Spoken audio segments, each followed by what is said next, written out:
વેરો લાવો. અરે વજીર, આ રાજભોગ લેવાની રીત કોને શીખવી?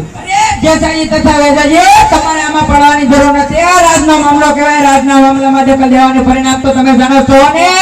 પરિણામની મને પરવા નથી. પરવા કરે તે રસપૂત ના કહેવાય. લડવા માટે તૈયાર થઈ જા. તૈયાર થઈ જા.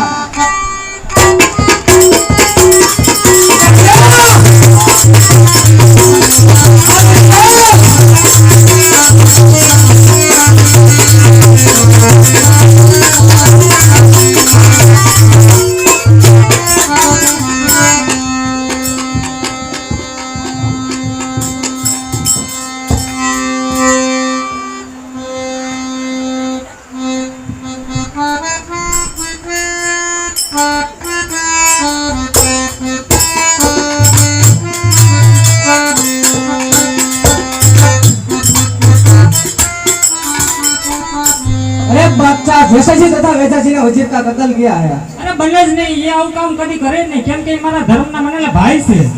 રાજગાદી આવા સંબોધનની પરવા કરે તો તપ અને તાજ મિટ્ટીમાં મળી જશે બેગમ. અરે રાજગાદી એવા સરપંચ ભલે જાય, પણ હું કેમ બોલું? જ્યારે મને સાસરે વળાવી હતી ત્યારે એના ઘરેથી જ વળાવી હતી. હું મુસલમાન, એ હિન્દુ હોવા છતાં પણ એના ઘરેથી જ વળાવી હતી. બાદશાહ સરપંચ જાણવું હોય તો સેનાજી જેસાજી તથા વેદાજી પાસે માફી માંગનાર તો હજી જન્મ લેશે સુલતાન.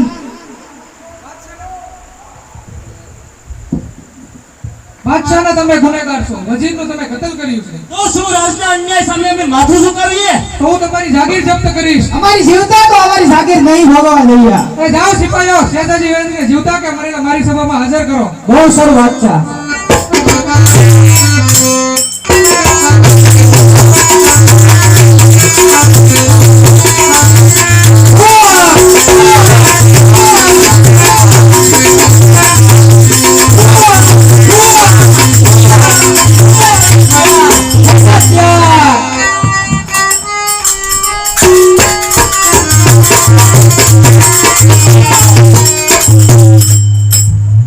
વાહ જુવાન વાહ, તે આજે અમને જીવન દાન દીધું, એ પણ જીવના જોખમે. અરે સૂર્યના સથવારે તો મરવાની પણ મોજ આવે.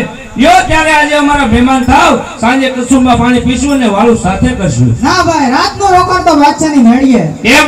અમે રાતના બારવટિયા અને રાજના ચોકીદાર છીએ. શું બારવટી અને ચોકીદાર? હા, બાદશાહની રાણીને અમે બેન માની છે, અને બાદશાહ આખા પંથકમાં વેર બાંધીને બેઠો છે. આવીને કોઈ તેનું કતલ કરે તો કલંક અમને લાગે ભાઈ. અરે રંગ છે રાજપૂતો, તમને રંગ છે. તમે તો દુશ્મનોના રખવાળા. હા ભાઈ, બેનના સુહાગ માટે. ભલે ભાઈ, તમને જાજી જુવા. એ ભાઈ, તમારું નામ તો કહો. મારું નામ માંગડા વાળો. માંગડા વાળા, જીવતા કે મરેલા પાછા મળશો, પણ ખરી આ ઓળખાણ તો કદાપી નહીં ભૂલાય. યો તારે રામ રામ. વાહ જેસાજી, કેવા ભાઈ કરો મરદ. રો ભાઈ.